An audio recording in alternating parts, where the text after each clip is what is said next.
जय जिनेंद्र। आज हम आपके समक्ष लेकर आए हैं देश की राजधानी दिल्ली में स्थित श्री दिगंबर जैन अतिशय क्षेत्र लाल मंदिर के समक्ष लाल किला मैदान दिल्ली में प्राचीन श्री अग्रवाल दिगंबर जैन पंचायत रजिस्टर्ड द्वारा 19 अप्रैल से 21 अप्रैल 2024 तक आयोजित भगवान महावीर स्वामी के 2623वें जन्म कल्याणक महोत्सव एवं आचार्य श्री विद्यानंद जी जन्म शताब्दी वर्ष शुभारंभ समारोह की विशेष झलकियों को और साथ ही इस भव्य समारोह में अपना पावन सानिध्य प्रदान किया आचार्य श्री 108 शुद्ध सागर जी मुनिराज, आचार्य श्री 108 प्रज्ञ सागर जी मुनिराज, आचार्य श्री 108 वसुनंदी जी मुनिराज, आचार्य श्री 108 अति वीर सागर जी मुनिराज एवं अनेक मुनि व आर्यिका संघ ने। इस महोत्सव के निवेदक हैं चक्रेश जैन बिजली वाले अध्यक्ष जैन समाज दिल्ली व आयोजक हैं जैन मित्र मंडल धर्मपुरा दिल्ली व प्राचीन श्री अग्रवाल दिगंबर जैन पंचायत रजिस्टर्ड दिल्ली।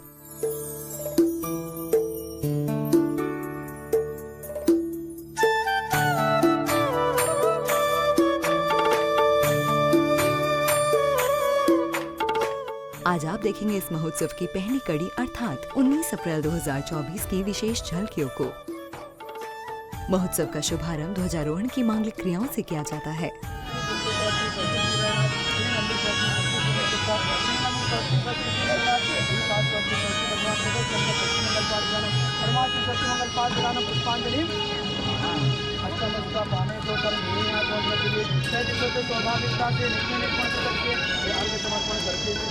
जिसके बाद सभी पंडाल में एकत्रित हुए व साथ ही सामान्य व्यक्तियों को स्वागतार्थ किया जाता है और इसी के मध्य चित्रनावरण व दीप प्रज्वलन भी किया जाता है।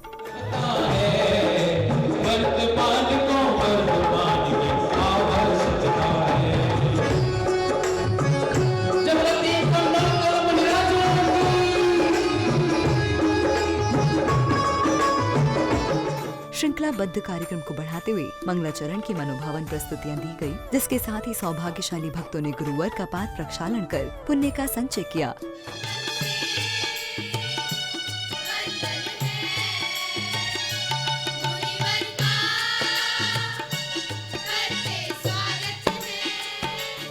जिसके साथ ही सौभाग्यशाली भक्तों ने गुरुवर का पाद प्रक्षालन कर पुण्य का संचय किया।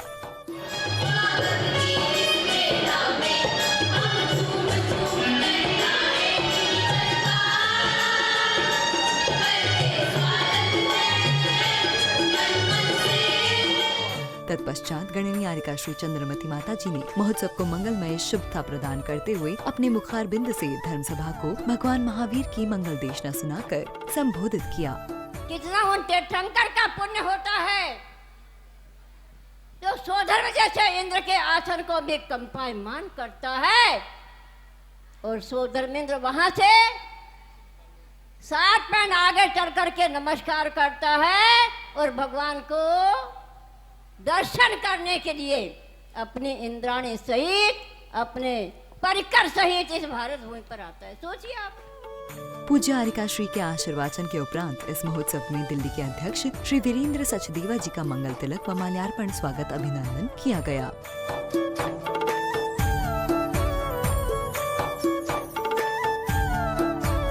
समाज के लिए पूर्ण रूप से समर्पित हमारे बीच में दिल्ली प्रदेश अध्यक्ष बीजेपी के वीरेंद्र सचदेवा जी यहाँ पर आए हुए हैं।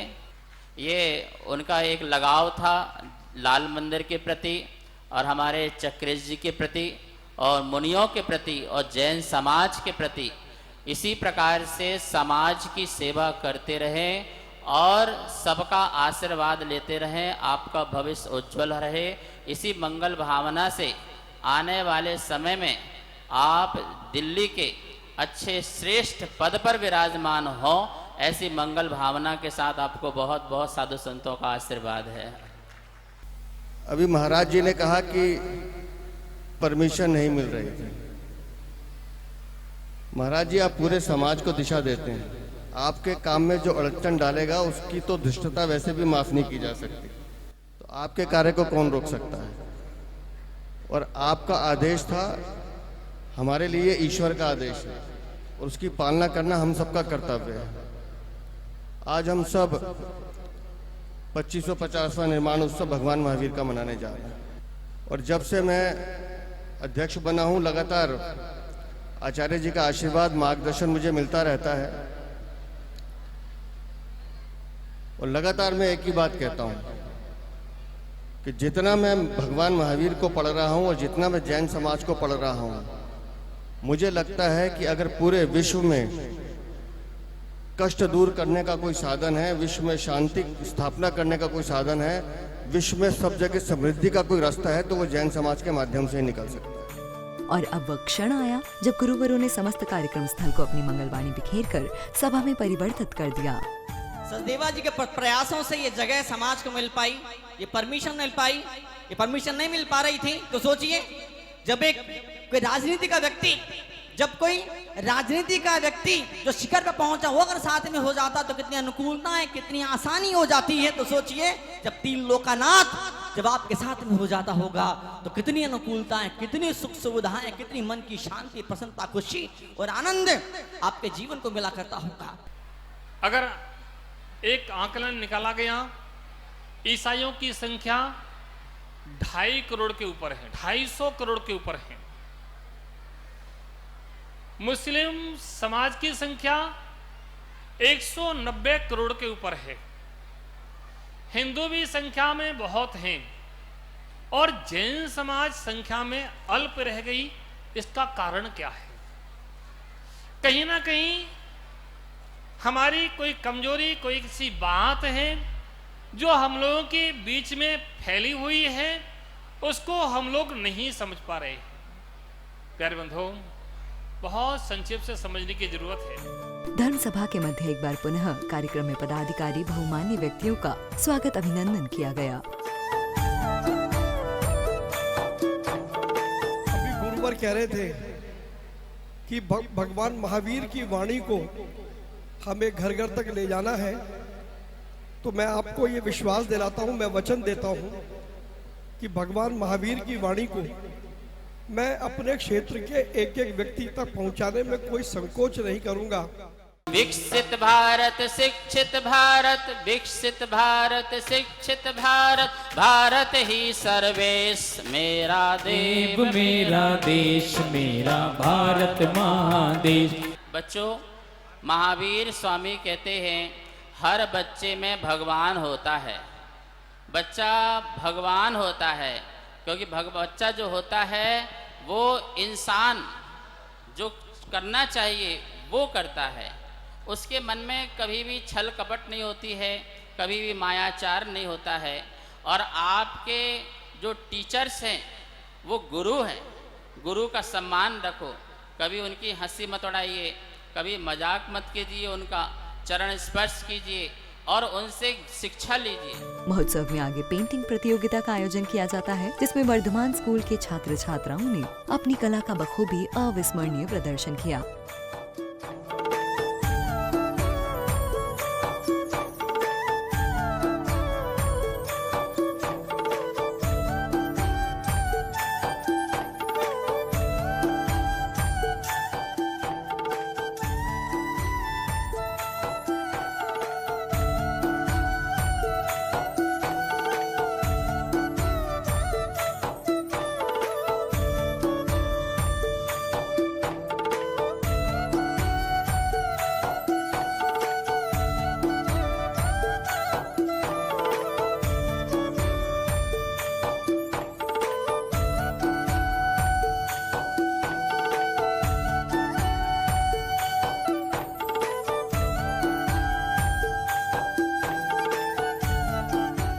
सायंकाल की मनोरम बेला में भगवान महावीर के जन कल्याण के उपलक्ष्य में आयोजित महोत्सव में आगे भगवान महावीर स्वामी के 60 फीट पालने का भव्य रूप से उद्घाटन किया जाता है, जिसके बाद सौभाग्यशाली श्रावक श्राविकाओं ने भगवान को पालना चलाया।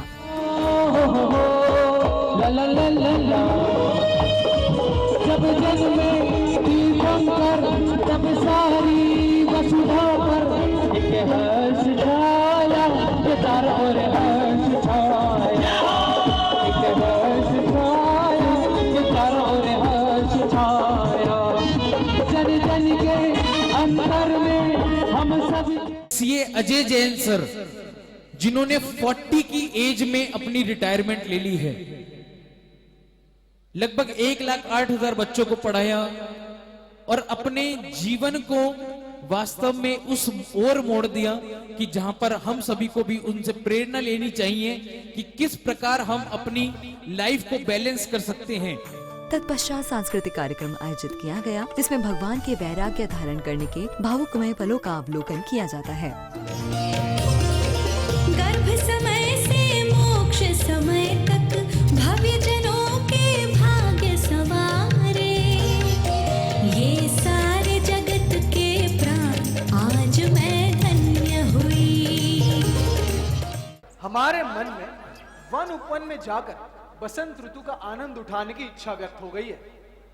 मैं तो कहता हूं कि हम सब वन उपवन चलते हैं और वहां जलाशय में जल क्रीड़ा का आनंद लेते हैं। क्या कहते हो? अति उत्तम विचार है। चलिए।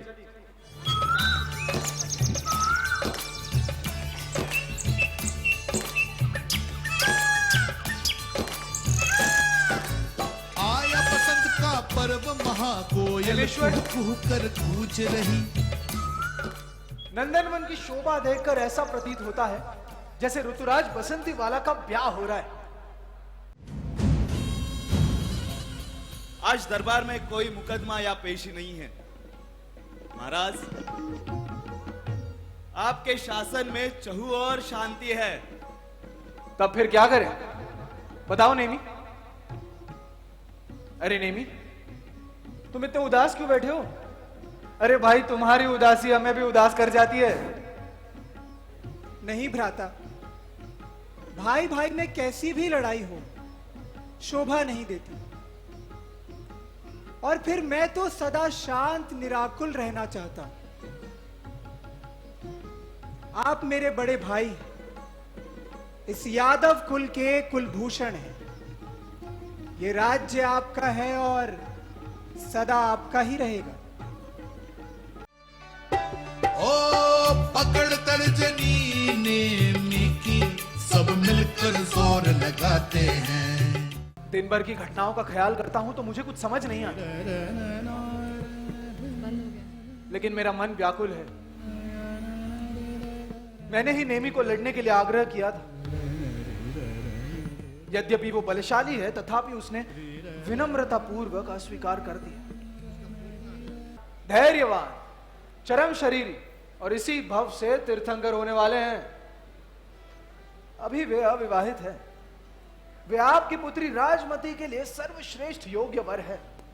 यदि आपकी सहमति हो तो। यदुराज, ये हमारा सौभाग्य है। नेमीश्वर सा श्रेष्ठ नर राजुल के लिए वर के रूप में प्राप्त हो रहा है। कहो मेरी रानी, रानी रानी दिल की रानी, क्या कहो, कहो मेरी रानी। स्नेहमयी हम दोनों की आंखें चार चार होंगी। आखिरकार वो चिर प्रतीक्षित क्षण आ ही गया। विवाह का दिन आ गया। समाचार आए हैं कि जूनागढ़ में विवाह की तैयारी पूर्णता पर है और यहाँ से नेमी की बारात निकलने वाली है।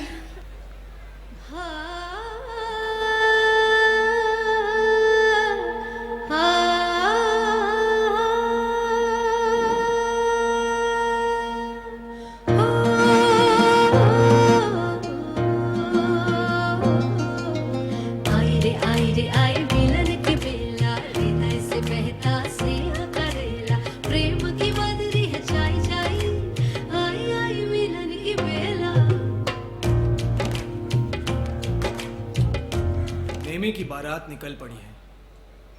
अब वो क्षण आ गया है जहां मेरा मनोरथ पूरा होगा। अब मैं ऐसी परिस्थिति उत्पन्न कर दूंगा जिसे देखकर वैरागी नेमी निश्चित ही वैराग्य धारण कर लेगा।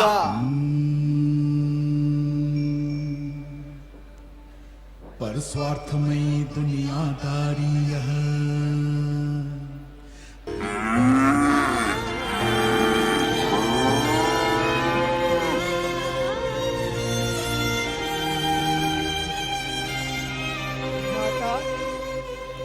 ये पशुओं की करुण आवाज कहां से आ रही है?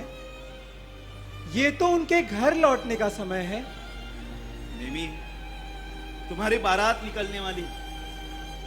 अतः यदुपति श्री कृष्ण के आदेशानुसार उन पशुओं को बांध कर रखा गया है। बांध कर रखा गया है? किंतु भ्राता ये तो उचित नहीं है। उन्हें मुक्त कर दिया जाए ताकि वो अपने घर लौट सके।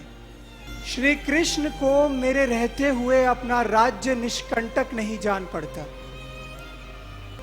कारण हूं एकमात्र मैं ही, और इसका उत्तरदायी भी तो एकमात्र बस हूं मैं ही।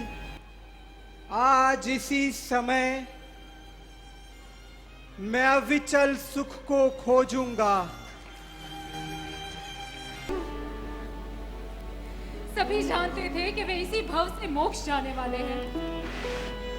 तो क्या राजुल से उनका विवाह निश्चित करना उचित था? मैं क्या कहूं महारानी, नेमी कुमार शादी नहीं करना चाहते थे, ऐसी तो कोई बात ही नहीं थी।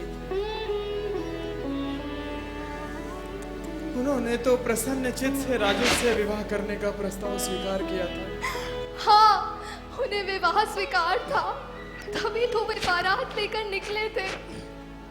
राजुल, प्राणनाथ, आप, मैं इतनी परेशान हो रही थी, आप अचानक कैसे? राजुल, इस तरह अधीर होना आत्महित का सन्मार्ग नहीं। आप बिल्कुल चिंतित मत होइए, मैं अभी राजुल को समझाने का प्रयास करता हूँ।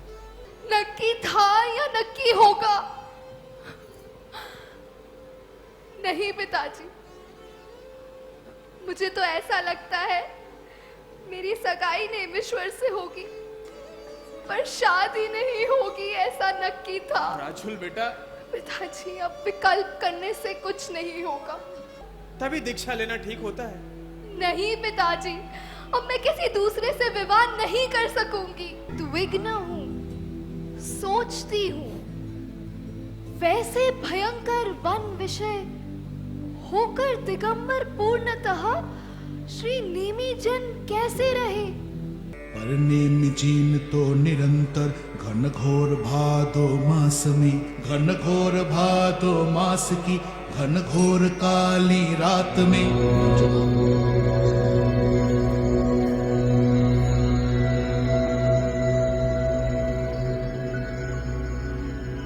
माता पिता की सीख और केवल ज्ञानी नेमेश्वर की दिव्य देशना के प्रभाव से मेरा चित्त व्यवस्थित हो गया है। दर्शकों, आज की इस कड़ी में बस इतना ही। कल पुनः उपस्थित होंगे आपके समक्ष श्रृंखला की अगली कड़ी के साथ। तब तक के लिए दीजिए आज्ञा। जय जिनेंद्र।